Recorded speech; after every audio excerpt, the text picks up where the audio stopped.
Hello learners, this is Dinesh Kumar. So class 10th maths chapter number 4 द्विघात समीकरण. सो प्रश्नावली 4.1 का क्वेश्चन नंबर फर्स्ट का 6 पार्ट करना है. सो अभी तक इसके जिसने पहले पार्ट्स नहीं देखे हैं क्वेश्चन नंबर फर्स्ट का 1, 2, 3, 4 और 5th, सो डिस्क्रिप्शन में आप लोगों को लिंक मिल जाएगा. सो देखिए 6 पार्ट क्या है हमारा, x square plus 3x plus 1 equal में x माइनस 2 का होल स्क्वायर. अब हमें ये चेक करके बताना है कि ये एक द्विघात समीकरण है या नहीं, तो इसको सॉल्व करना पड़ेगा. सो देखिए ये वाली साइड तो ऐसी रहेगी, x square plus 3x plus 1, और यहाँ पर देखिए a माइनस बी का होल स्क्वायर. तो a माइनस बी का होल स्क्वायर क्या होता है, a square minus 2ab plus b square. Okay, so ये फार्मूला हम लोग इस साइड में लगाएंगे. तो ये हमारा a हो गया, ये हमारा b. देखिए मैं साइड में लिख दे रहा हूँ यहाँ पर. a क्या है हमारा x, b क्या है हमारा 2. तो देखिए a स्क्वायर यानी x का स्क्वायर माइनस 2ab. अब देखिए ये फार्मूले का 2, a कितना है हमारा x, b कितना है हमारा 2 प्लस b स्क्वायर यानी कि 2 का स्क्वायर. सो देखिए सॉल्व करिए आगे, x square plus 3x plus 1 और यहाँ से एक्स स्क्वायर 2 2 ज़ा 4 माइनस 4x प्लस 2 इंटू 2. तो देखिए 2 का स्क्वायर कहने का क्या मतलब है, 2 गुणा 2 यानी कि 4. तो यहाँ पर 4. अब देखिए जो हमारी जनरल फॉर्म होती थी यानी जो इसका मानक रूप होता था वो क्या होता था, ax square plus bx plus c बराबर 0 के रूप का होता था. तो यहाँ पर इक्वल में 0. तो देखिए हम लोग क्या करेंगे कि इस साइड को इन सारे नंबरों को इधर भेज देंगे. सो देखिए ये x square plus 3x plus 1 ये ऐसे ही, और यहाँ से देखिए ये प्लस का इधर आएगा तो ये माइनस का हो जाएगा, और माइनस का इधर आएगा तो ये प्लस का 4x, और ये प्लस का है तो इधर आएगा माइनस का 4 बराबर में 0. अब आगे सॉल्व करिए. देखिए एक्स स्क्वायर प्लस का और एक्स स्क्वायर माइनस का कट जाएगा, और यहाँ से देखिए 3x प्लस का और 4x तो ये हो जाएगा 7x, और यहाँ से माइनस का 4 और प्लस का 1 तो ये कितना हो जाएगा माइनस का 3 बराबर 0. तो यहाँ से देखिए हम लोग देख पा रहे हैं कि ये ax square plus bx plus c के रूप का नहीं है. ओके, सो ये क्या है, एक द्विघात समीकरण नहीं है. तो देखिए यहाँ से 7x माइनस 3 बराबर 0, ये हमारा ax square plus bx plus c बराबर 0 के रूप का नहीं है, इसलिए यह द्विघात समीकरण नहीं है. ओके, देखिए इसका 7 पार्ट देखिए. 7th क्या है हमारा, x प्लस 2 का होल क्यूब बराबर 2x into x square minus 1. सो देखिए अब यहाँ से ये वाली साइड को देखिए, यहाँ पर a प्लस बी का होल क्यूब बन रहा है. तो यहाँ से देखिए a प्लस बी का होल क्यूब क्या होता है, a प्लस बी का होल क्यूब बराबर होता है a cube plus B cube plus 3ab into a plus B. तो हम लोग ये वाले फॉर्मूले पे इसको सॉल्व करेंगे. देखिए ये हमारा a और ये हमारा b. तो देखिए a क्या है हमारा x, b क्या है हमारा 2. सो इसको याद रखिएगा और ये फॉर्मूला. सो देखिए यहाँ से a क्यूब यानी x का क्यूब प्लस b क्यूब यानी 2 का क्यूब प्लस 3ab. 3a कितना है हमारा, देखिए तीनों साथ में लिखे हुए हैं तो ये मल्टीप्लाई में 3ab. a कितना है x, b कितना है हमारा 2 इंटू a प्लस b यानी x प्लस 2 ब्रैकेट बंद. और यहाँ से देखिए अब ये 2x की मल्टीप्लाई एक्स स्क्वायर में होगी तो क्या हो जाएगा 2x क्यूब. देखिए कैसे होता है, 2x की मल्टीप्लाई एक्स स्क्वायर में। देखिए इसकी पावर भी 1 है और इसकी पावर 2 है। तो देखिए जब बेस सेम होता है तो पावर ऐड हो जाती है किस फॉर्मूले से, a की पावर m इंटू ए की पावर n बराबर होता है a की पावर m प्लस n के, इस फॉर्मूले से। तो यहाँ से देखिए 2 ऐसी रहेगा, x ऐसी, और यहाँ से देखिए पावर इसकी ऐड हो जाएगी 1 प्लस 2, तो यहाँ से 2x क्यूब। ओके, और अब 2x की मल्टीप्लाई -1 में कराएंगे तो माइनस का 2x। आगे सॉल्व करिए, x क्यूब 2 का क्यूब, कहने का क्या मतलब है 2 इंटू 2 इंटू 2 कितना हो जाएगा 8। तो यहाँ से देखिए 8 प्लस 3x इंटू 2, तो 6x into x plus 2 is equal 2x cube minus 2x। अब आगे सॉल्व करिए, देखिए x क्यूब प्लस 8, और यहाँ से देखिए 6x की मल्टीप्लाई x में कराएंगे तो कितना हो जाएगा 6x स्क्वायर। देखिए इस फॉर्मूले से यहाँ से देखिए कैसे हुआ ये, 6x की मल्टीप्लाई x से कराएंगे तो देखिए इसकी पावर 1 इसकी पावर 1, तो बेस सेम है, पावर ऐड हो जाएगी सेम इस वाले फॉर्मूले से। ठीक है, तो यहाँ से हो जाएगा 6x स्क्वायर, तो 6x स्क्वायर, और 6x की मल्टीप्लाई 2 से कराएंगे तो कितना हो जाएगा 6 दूनी 12x बराबर 2x क्यूब माइनस 2x।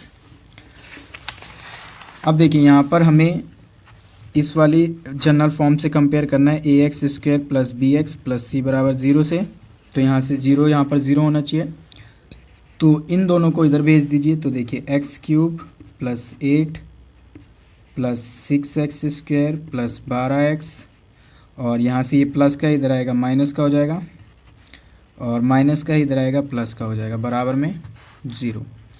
अब देखिए -2x क्यूब और x क्यूब, तो यहाँ से देखिए 2x क्यूब में से एक x क्यूब को क्या करना है, घटाना है, तो कितना हो जाएगा माइनस का x क्यूब, और यहाँ से क्या है सॉल्व होने वाले, तो x स्क्वायर वाला पार्ट और कोई सा नहीं है तो 6x स्क्वायर, और x वाले पार्ट तो देखिए 12x और 2 14x, और यहाँ से ये प्लस का 8 बराबर में 0। तो ध्यान से देखिए ये हमारा ax square plus bx plus c के रूप का नहीं है, यहाँ पर देखिए x क्यूब आ रहा है। ठीक है, तो ये त्रिघात है, तो यहाँ से हम लोग लिखेंगे -x cube plus 6x plus 14x plus 8 is equal to 0, ax square comma, ये कॉमा है, ax square plus bx plus c बराबर 0 के, और रूप का नहीं है, रूप का नहीं है, इसलिए यह द्विघात समीकरण नहीं है, नहीं द्विघात समीकरण नहीं है। ओके, देखिए इसका 8वां पार्ट, और ये क्वेश्चन नंबर फर्स्ट का लास्ट पार्ट है। तो यहाँ से देखिए इसको सॉल्व करेंगे तो यहाँ पर देखिए x माइनस, देखिए a माइनस बी का होल क्यूब, तो यहाँ से देखिए a माइनस बी का होल क्यूब क्या होता है, a माइनस बी का होल क्यूब बराबर होता है a cube minus B cube minus 3ab into a minus B. देखिए अभी जो आप लोगों ने प्लस वाला फॉर्मूला पढ़ा था, तो देखिए प्लस वाले और माइनस वाले फॉर्मूले में क्या अंतर है, बस देखिए यहाँ पर माइनस आ गया है, वहाँ पर प्लस था, तो यहाँ पर देखिए उस जगह पे क्या थे, सारे जो नंबर्स थे प्लस के थे, और यहाँ पर देखिए माइनस के फॉर्मूले में सारे माइनस के रहेंगे, ये भी माइनस का, ये भी माइनस का, और ये भी माइनस का। ठीक है, तो इसमें ये थोड़ा सा चेंजेस है, बाकी सॉल्व करिए इसको अब। तो x cube minus 4x square minus x plus का 1, और यहाँ से देखिए a क्या है हमारा x, b क्या है हमारा 2, तो देखिए a क्यूब, a कितना है हमारा x यानी x cube minus b cube यानी 2 का क्यूब माइनस 3a, a कितना है हमारा x, b कितना है हमारा 2, और a माइनस b, तो a माइनस b कितना है यानी x माइनस 2। ठीक है, ये अलग है।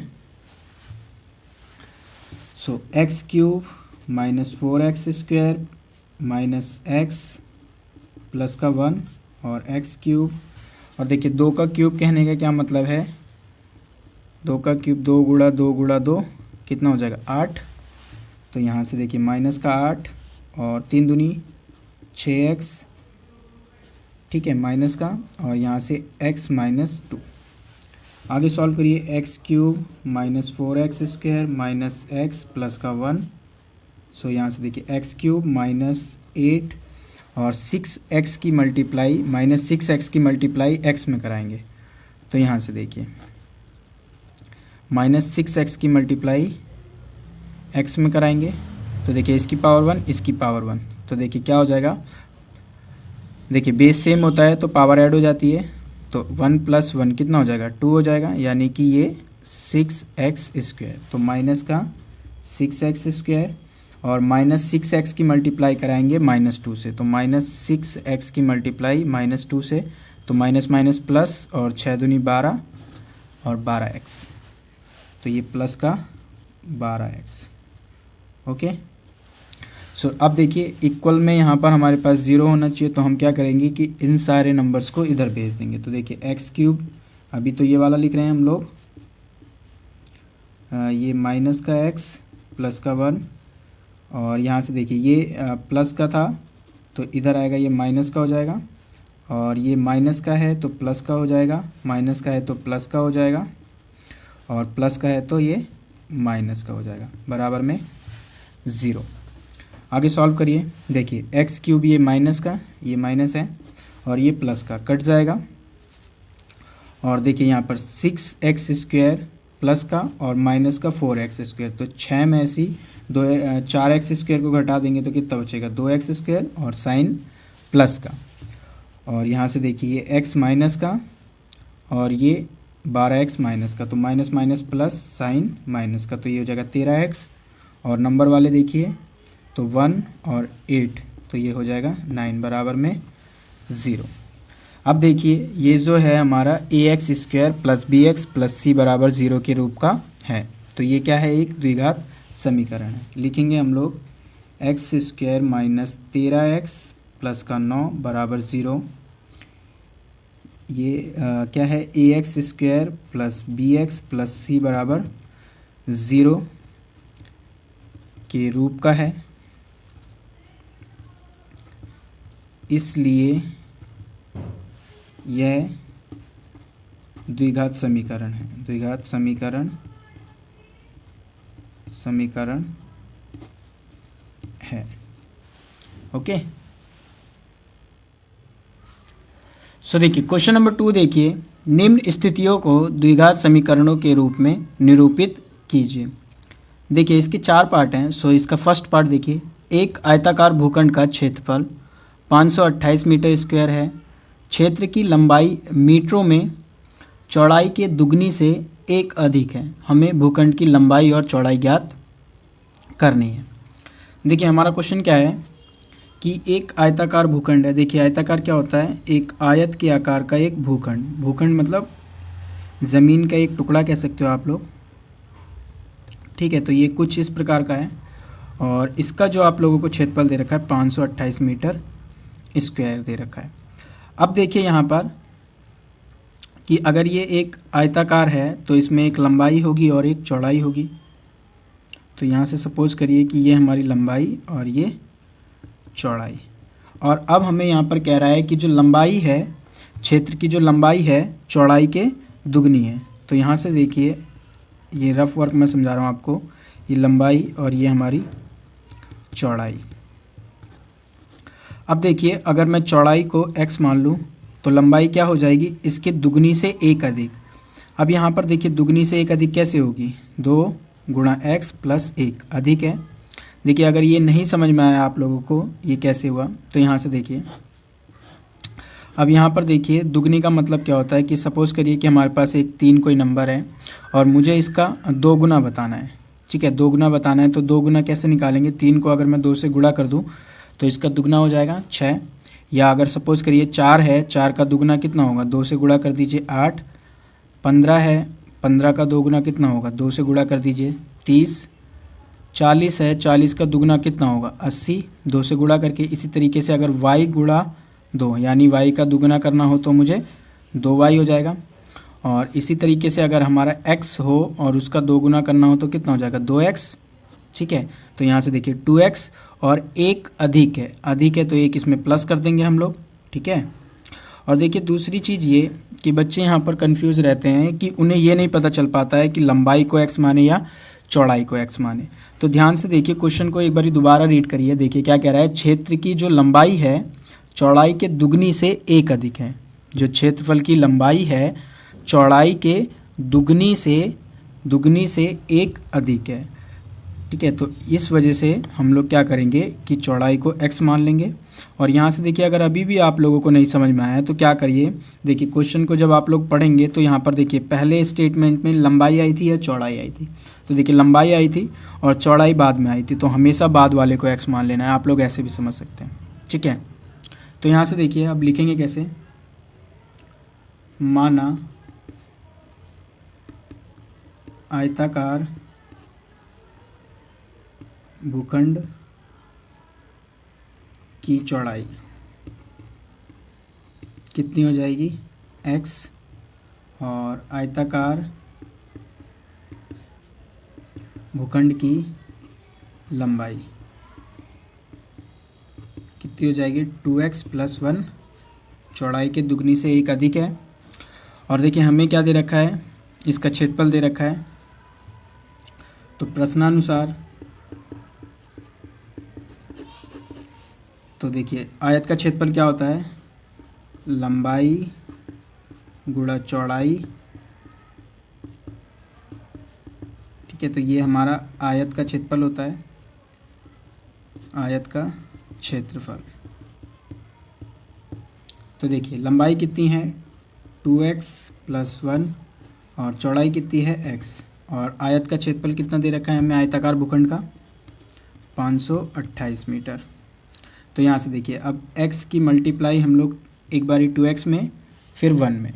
तो देखिए x की मल्टीप्लाई 2x में होगी क्या हो जाएगा 2x², x की मल्टीप्लाई 1 में होगी क्या हो जाएगा x = 528।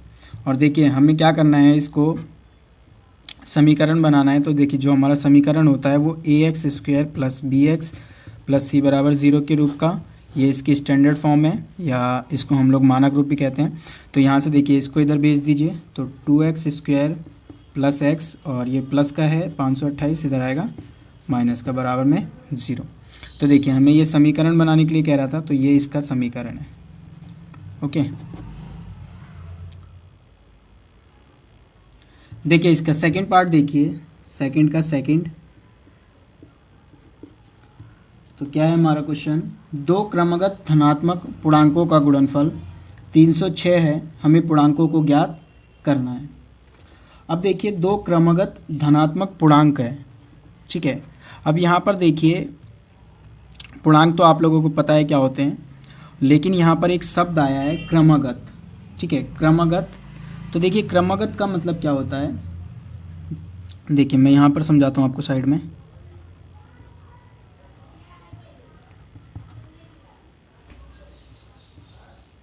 क्रमगत, देखिए क्रमगत का मतलब होता है लगातार। अब सपोज करिए कि हमारा एक कोई नंबर है 1, अब इसका अगला क्रमगत नंबर कितना होगा 2, अगला 3, अगला 4, अगला 5, ऐसे ये चलते जाएगा। अब ध्यान से सुनिए कि ये हमें 2 कैसे मिला। इस 1 में मैंने क्या करा, 1 को प्लस करा, 2 मिल गया। अब 2 मिलने के बाद देखिए अगला मुझे 3 कैसे मिलेगा, इस 2 में मैं 1 को प्लस करूँगा तो मुझे मिल जाएगा। फिर 3 में मैं 1 को प्लस करूँगा 4 में 1 को प्लस करूँगा 5, ऐसे ये चलती जाएगी, मिलता जाएगा। ठीक है, तो यहाँ पर देखिए 2 क्रमगत धनात्मक पूर्णांक है और उनका हम लोगों को गुणनफल दे रखा है। तो देखिए पहली संख्या क्या होगी हमारी, पहली संख्या और यहाँ पर दूसरी संख्या। देखिए अब यहाँ पर तो ये नंबर में था तो आप लोगों को समझ में आ गया। अब यहाँ से देखिए ध्यान से समझिए, अगर मैं पहली संख्या को x मानूँ तो बताइए दूसरी संख्या क्या होगी। देखिए अगर ये पहली संख्या 1 थी तो दूसरी संख्या हम लोग कैसे फाइंड कर रहे थे, 1 में 1 को प्लस करके। तो यहाँ से देखिए अब 1 की जगह कौन है, x है, तो x में 1 को प्लस कर दीजिए, तो ये हमारी दूसरी हो जाएगी। और देखिए इसका हम लोगों को गुणनफल दे रखा है, यानी कि ये पहली संख्या को अगर हम लोग दूसरी संख्या से गुणा करते हैं तो उनका गुणनफल कितना आता है, 306 आता है। ये हमें क्वेश्चन में कह रहा है। तो देखिए अब इसको लिखेंगे कैसे, ये रफ वर्क है। माना पहला धनात्मक पूर्णांक क्या है, x, और दूसरा धनात्मक पूर्णांक क्या हो जाएगा, धनात्मक पूर्णांक x + 1। और देखिए प्रश्नानुसार इसका गुणनफल दे रखा है हम लोगों को, प्रश्नानुसार। तो देखिए x × x + 1 और इसका गुणनफल कितना दे रखा है आप लोगों को, 306। अब इसको सॉल्व करके आप लोगों को समीकरण बनाना है। तो x की मल्टीप्लाई x में होगी तो क्या हो जाएगा, x², x की 1 में होगी क्या हो जाएगा, x बराबर में 306। अब देखिए x² कैसे हुआ, आप लोगों को ये फॉर्मूला याद होगा कि x की गुणा हम लोग x से कराएंगे, तो देखिए इसकी पावर 1 और इसकी पावर 1, तो बेस सेम होती है, पावर ऐड हो जाता है। फॉर्मूला क्या है हमारे पास, a की पावर m गुणा a की पावर n बराबर होता है a की पावर m + n के। ठीक है, तो यहाँ से देखिए a क्या है हमारा x, a क्या है हमारा x और उसकी पावर 1 + 1, तो कितनी हो जाएगी, x की पावर 2। ठीक है, ये 2 ऐसे हो गया। अब देखिए ये 306 को इधर ले आइए, तो x² प्लस का x और ये माइनस का 306 बराबर 0। सो ये हमारा क्या है, समीकरण है। हमें सिर्फ समीकरण बनाना था। देखिए इसका थर्ड क्वेश्चन देखिए, सेकंड का थर्ड। रोहन की माँ उससे 26 वर्ष बड़ी है, उनकी आयु वर्षों में का गुणनफल अब से 3 वर्ष पश्चात 360 हो जाएगा। हमें रोहन की वर्तमान आयु ज्ञात करनी है। देखिए क्वेश्चन क्या है हमारे पास कि एक रोहन है और उसकी माँ है। ठीक है, ये रोहन हो गया और ये इसकी माँ हो गई। तो हमें इन दोनों के बीच में संबंध दे रखा है। तो देखिए जो रोहन की जो माँ है वो रोहन से 26 वर्ष बड़ी है। ठीक है, अब यहाँ से क्वेश्चन में ये कह रहा है कि हमें कि अब से 3 वर्ष पश्चात, मतलब 3 वर्ष बाद जो दोनों की आयु होगी, यानी कि जो रोहन की और जो इसके माँ की, इन दोनों के गुणनफल की कितनी हो जाएगी, 360 हो जाएगी। मतलब कि जो 3 वर्ष पश्चात रोहन की जो आयु होगी और 3 वर्ष पश्चात जो इसकी माँ की आयु होगी, अगर हम लोग उनको गुणा करेंगे तो उनकी आयु का जो ये गुणनफल आएगा वो 360 आएगा। ओके, सो यहाँ से देखिए अब हम लोगों को क्या करना है कि समीकरण बनाना है। तो देखिए यहाँ से हम लोग क्या करेंगे, माना रोहन की जो आयु है वो x वर्ष है, तो उसकी माँ क्या है, उससे 26 वर्ष बड़ी है। किससे, रोहन से। अब रोहन की एज कितनी है, x, तो उसकी माँ की कितनी हो जाएगी, x + 26 वर्ष। ठीक है, ये क्वेश्चन में हमें दे रखा है। अब देखिए कि कह रहा है कि 3 वर्ष पश्चात। अब देखिए ध्यान से, तो 3 वर्ष पश्चात कहने का क्या मतलब है कि 3 वर्ष बाद। अब देखिए यहाँ पर एक चीज़ समझा दूँ मैं आप लोगों को पहले। देखिए कभी भी आप लोगों के पास कुछ ऐसे शब्द आए बाद में, पश्चात, ठीक है, या ऐसे वर्ड जिनको पढ़ने के बाद आपको ऐसा लगे कि ये आने वाले समय की बात कर रहा है, ठीक है, इन फ्यूचर की बात कर रहा है, तो वहाँ पर आप लोगों को क्या करना है, प्लस करना है।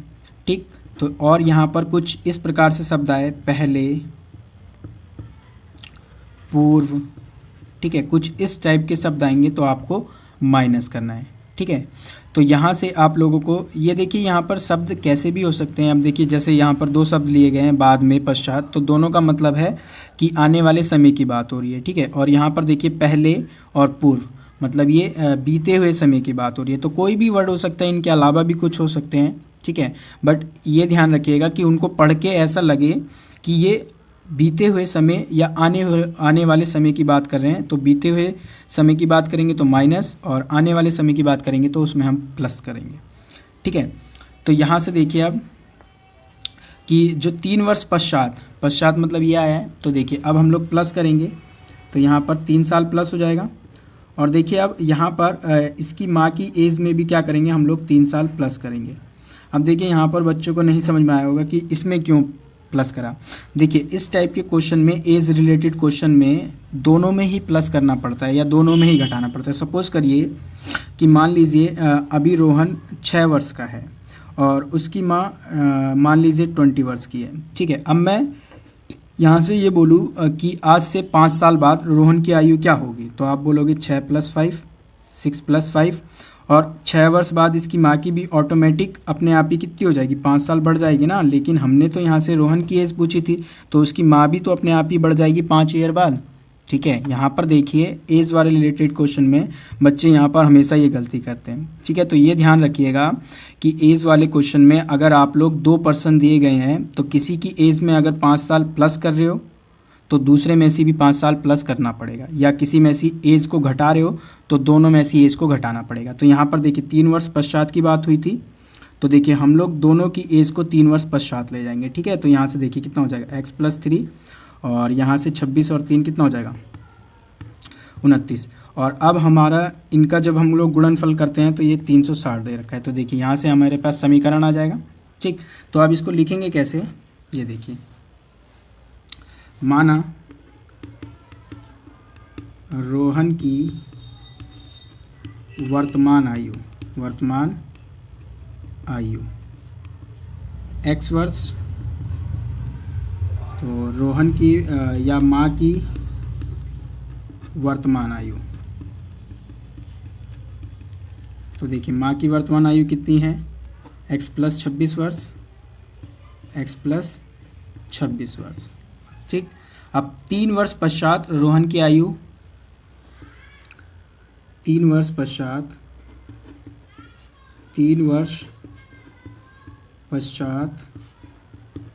रोहन की आयु कितनी हो जाएगी, x + 3, 3 वर्ष पश्चात रोहन की आयु, और 3 वर्ष पश्चात माँ की आयु कितनी हो जाएगी, x + 26 + 3, और इसको आगे सॉल्व करेंगे तो ये x + 29 वर्ष, ठीक है। और देखिए अब जो ये एज आई है हमारे पास 3 वर्ष पश्चात, अगर हम लोग इनका गुणनफल करते हैं तो वो 360 हो जाता है, ये हमें क्वेश्चन में दे रखा है। तो यहाँ से देखिए प्रश्नानुसार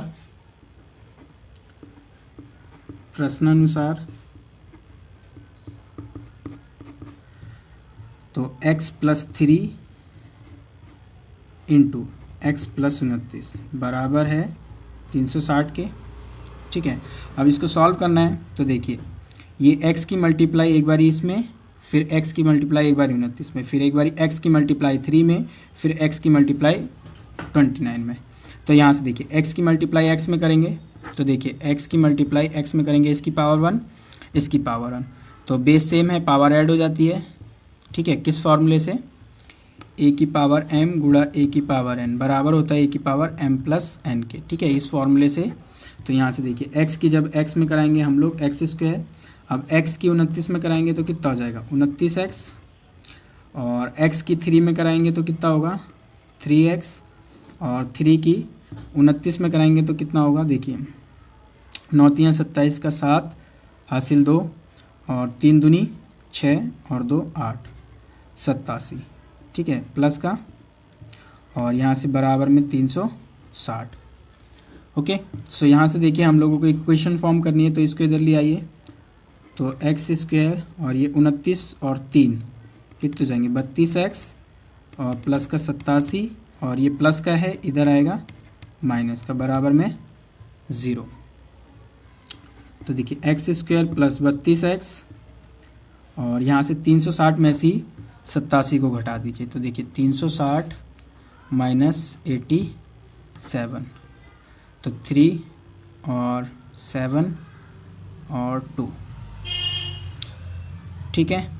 तो यहाँ से 273 किसका, माइनस का, क्योंकि माइनस वाला बड़ा है, तो 273। तो देखिए ये हमारा समीकरण है, यही हम लोगों को बनाना था, ठीक है। ओके, देखिए क्वेश्चन नंबर 4 देखिए, इसका सेकंड का 4th, एक रेलगाड़ी 480 किलोमीटर की दूरी समान चाल से तय करती है। यदि इसकी चाल 8 किलोमीटर प्रति घंटा कम होती तो वह उसी दूरी को तय करने में 3 घंटे अधिक लेती। हमें रेलगाड़ी की चाल ज्ञात करनी है। अब देखिए क्वेश्चन क्या है हमारा कि हमें एक रेलगाड़ी दे रखी है और रेलगाड़ी को जो दूरी तय करनी है वो कितनी है, 480 किलोमीटर। ठीक है, तो यहाँ पर हमारे पास दो स्थितियाँ दे रखी है। पहली स्थिति क्या है कि रेलगाड़ी समान चाल से चल रही है। ठीक है, सामान्य चाल से चल रही है। तो मान लिया जाए जो इसकी समान चाल होगी वो x किलोमीटर प्रति घंटा होगी। ओके, तो यहाँ से ये दूरी, जो ये दूरी तय करेगी ये 480 किलोमीटर, कितने समय में तय करेगी, हम लोगों को समय निकालना पड़ेगा। तो देखिए समय का फॉर्मूला होता है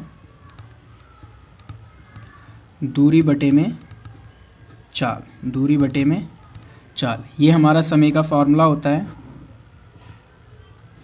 तो यहाँ से देखिए अब इसमें जो समय लगेगा कितना लगेगा, देखिए दूरी तो हमारी 480 है और चाल इसकी कितनी है x, तो इतने घंटे लगेंगे। ओके, और यहाँ से जब रेलगाड़ी क्या कर रही है, दूसरी जो कंडीशन है इसकी नई चाल है, इसने अपनी चाल को कम करा है। ठीक है, नई चाल। अब नई चाल में क्या है, इसने जिस चाल से वो चल रही थी उससे 8 किलोमीटर प्रति घंटा कम करा है। यानी पहले वो चल रही थी x किलोमीटर, अब उसने इसमें से क्या करा कि 8 किलोमीटर प्रति घंटा अपनी चाल को कम कर दिया। ठीक, अब ध्यान से सुनिए, जब ये अपनी 8 किलोमीटर प्रति घंटा चाल कर देगी तो जाहिर सी बात है ज़्यादा समय लेगी। ठीक है, तो वहाँ पर देखिए क्वेश्चन में हमें कह रहा है कि 3 घंटे अधिक लेती है। तो यहाँ से देखिए अब हम लोग क्या करेंगे कि यहाँ से भी समय निकालेंगे। तो देखिए दूरी तो हमें वही तय करनी है 480, और यहाँ पर इस बार हमारे पास क्या होगा कि चाल चेंज हो जाएगी। ठीक है, इतने घंटे लेगी।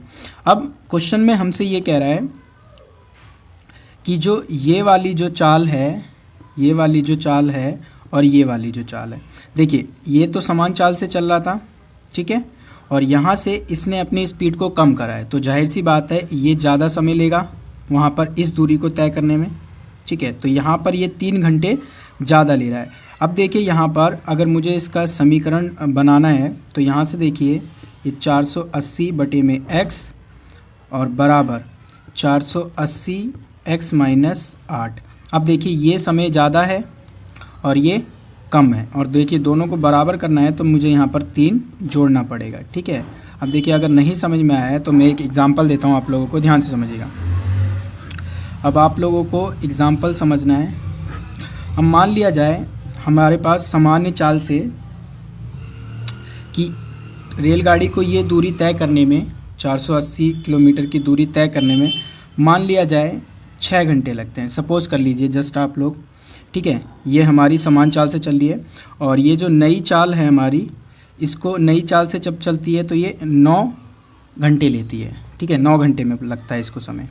अब यहाँ से देखिए, अब एक चीज़ और ध्यान रखिएगा कि जैसे जैसे ये मैं एग्ज़ाम्पल ले रहा हूँ, ये नंबर्स ले रहा हूँ, वैसे वैसे आपको ये एज्यूम करके चलना है कि ये 6 इसके बराबर है और 9 इसके बराबर है। ठीक है, ये एज्यूम करके आपको चलना है। तो यहाँ से देखिए कि यहाँ पर ये वाली जो चीज़ है, यहाँ पर देखिए ये 9 घंटे अधिक है और ये 6 घंटे कम है इससे। अब दोनों को मुझे क्या करना है कि बराबर करना है। तो देखिए बराबर करने के लिए मेरे को क्या करना पड़ेगा कि यहाँ से देखिए कि अगर मैं इस साइड में 3 को ऐड कर दूँ तो ये बराबर हो जाएगा। ठीक है, ये अगर मैं यहाँ पर 3 को ऐड कर दूँ, क्योंकि ये 3 घंटे ज़्यादा समय ले रही है और ये 3 घंटे इससे कम थी, 3 घंटे इससे कम थी, तो यहाँ पर अगर मैं इस साइड में अगर 3 को ऐड कर दूँगा तो ये दोनों क्या हो जाएंगे, बराबर हो जाएंगे। तो देखिए मैंने यही काम करा है यहाँ पर। अब जैसे देखिए ये वाला जो नंबर था हमारे पास, मैंने इसको 6 मान लिया, और जो ये वाला जो नंबर था हमारे पास, इसको मैंने 9 मान लिया। ठीक है, और हमें क्वेश्चन में दे रखा है कि जो ये वाली चाल से अगर हम लोग चल रहे हैं, ट्रेन चलेगी तो वो 3 घंटे अधिक लेती है समय। अब 3 घंटे अधिक लेती है यानी कि ये 3 घंटे ज़्यादा है। ठीक है, तो यहाँ से देखिए मैंने सेम इसको ये मान लिया, इस वाले को 9 मान लिया। अब देखिए ये 3 घंटे ज़्यादा यानी 3 इसमें ज़्यादा था, दोनों को बराबर करना था, तो इस साइड में मैंने क्या कर दिया, 3 को जोड़ दिया। ठीक, तो अब देखिए इसको लिखेंगे कैसे, माना रेलगाड़ी की सामान्य चाल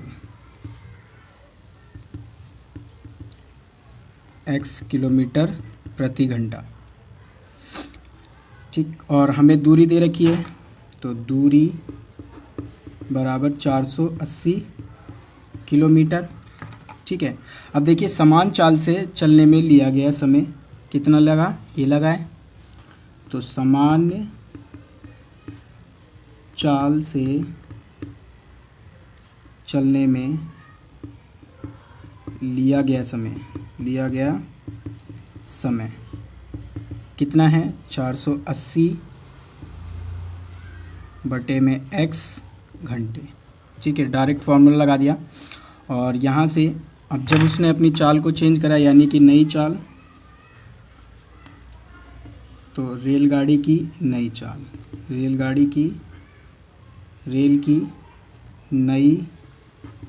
चाल कितनी है, x माइनस 8 किलोमीटर प्रति घंटा। तो नई चाल से चलने में लिया गया समय, नई चाल से चलने में लिया गया समय कितना होगा, ये होगा 480 बटे x माइनस 8 घंटे। अब प्रश्नानुसार करके हम लोग डायरेक्ट ये वाली स्टेटमेंट लिख देंगे। तो प्रश्नानुसार तो 480 बटे x प्लस 3 बराबर 480 x माइनस 8। तो यहाँ से सॉल्व करिए। देखिए अब इसको इधर ले आइए, ठीक है, और इसको उधर भेज दीजिए, x वाले को एक तरफ कर लीजिए। ठीक, तो यहाँ से देखिए इसको इधर भेज दीजिए, तो ये प्लस का है, इधर आएगा माइनस का हो जाएगा 480 बटे x माइनस 8, और ये प्लस का है, इधर जाएगा तो माइनस का। तो देखिए अब इसको सॉल्व करिए, तो x और x माइनस 8 का एलसीएम लिया जाएगा, तो क्या आएगा, x into x minus 8 LCM. So देखिए एलसीएम कैसे लिया मैंने, यहाँ पर देखिए x और x माइनस 8 का एलसीएम लेना है। तो देखिए ये किससे कटेगा, x से, x वन जाए x, और ये नहीं कटेगा तो x माइनस 8। अब ये x माइनस 8 किससे कटेगा, x माइनस 8 से, तो 1 और 1। ठीक है, तो इनकी आपस में मल्टीप्लाई कराएंगे, तो मैंने मल्टीप्लाई की फॉर्म में लिख दिया। अब देखिए इसको x से डिवाइड करिए, तो x इंटू एक्स माइनस 8 को x से डिवाइड करेंगे तो x से x कट जाएगा, क्या बचेगा, x माइनस 8। तो x माइनस 8 की मल्टीप्लाई करा देंगे 480 से, तो 480 multiply x minus 8 sine minus का, और अब इसको डिवाइड करेंगे इससे, तो x माइनस 8 कट जाएगा, क्या बचेगा, x। देखिए यहाँ पर ऐसे x इंटू एक्स माइनस 8 को डिवाइड करेंगे x माइनस 8 से, तो x माइनस 8 कट जाएगा, क्या बचा, x, और x की मल्टीप्लाई कराएंगे 480 से, तो 480x बराबर में माइनस का 3। तो मल्टीप्लाई कराइए 480x, 480 की x से कराएंगे 480x, 480 की हम माइनस 8 से कराएंगे तो माइनस का साइन, और देखिए 48 को 8 से कराइए मल्टीप्लाई, एक ज़ीरो ले लेंगे। ठीक है, ये ज़ीरो जो है यहाँ पर पीछे लगा दिया, तो 64 का 4 6 32 और 6 38, तो 38 40 माइनस 480x और बटे में x इंटू एक्स माइनस 8 बराबर में माइनस का 3। देखिए ये प्लस का एक 480x माइनस का 480x कट जाएगा, और आगे सॉल्व करिए, माइनस 38 40 और इसकी मल्टीप्लाई करा लीजिए, तो x की x में होगी, क्या हो जाएगा, एक्स स्क्वायर, x की माइनस 8 में होगी तो माइनस 8x बराबर में माइनस का 3। ओके,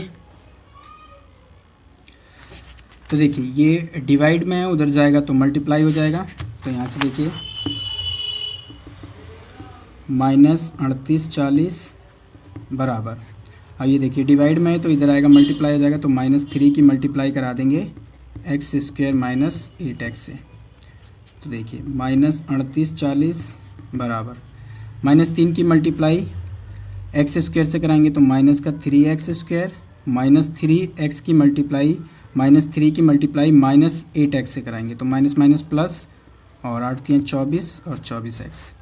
ओके, सो देखिए अब मैं इन दोनों को इधर भेज देता हूँ। तो देखिए ये प्लस का है, माइनस का है, इधर आएगा प्लस का हो जाएगा तो 3x², और ये प्लस का है, इधर आएगा माइनस का हो जाएगा 24x, और यहाँ पर ये पड़ा हुआ है 38 40 बराबर में 0।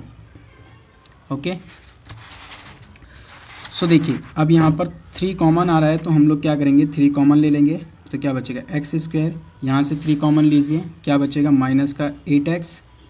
अब देखिए ये माइनस का 8x कैसे बचा, देखिए हमें देखिए कॉमन लेना नहीं आता तो ध्यान से देखिएगा। देखिए -24x से हमें क्या कॉमन लेना है, 3 कॉमन लेना है। तो इसको क्या करेंगे, -24x को 3 से डिवाइड कर देंगे, जो कॉमन नहीं रहता होता है उससे डिवाइड कर देते हैं।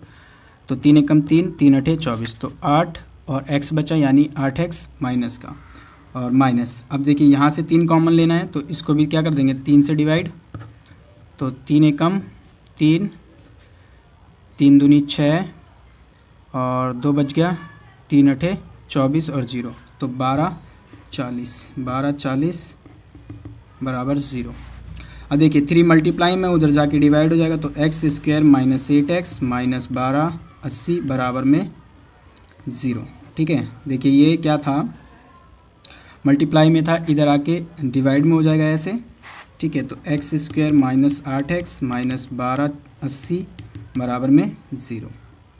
ठीक है, तो ये हमारा समीकरण है। आई होप ये क्वेश्चन आप लोगों को समझ में आया हो। सो कमेंट में हैशटैग फ्रॉम LLC लिखना ना भूले, हैशटैग फ्रॉम LLC।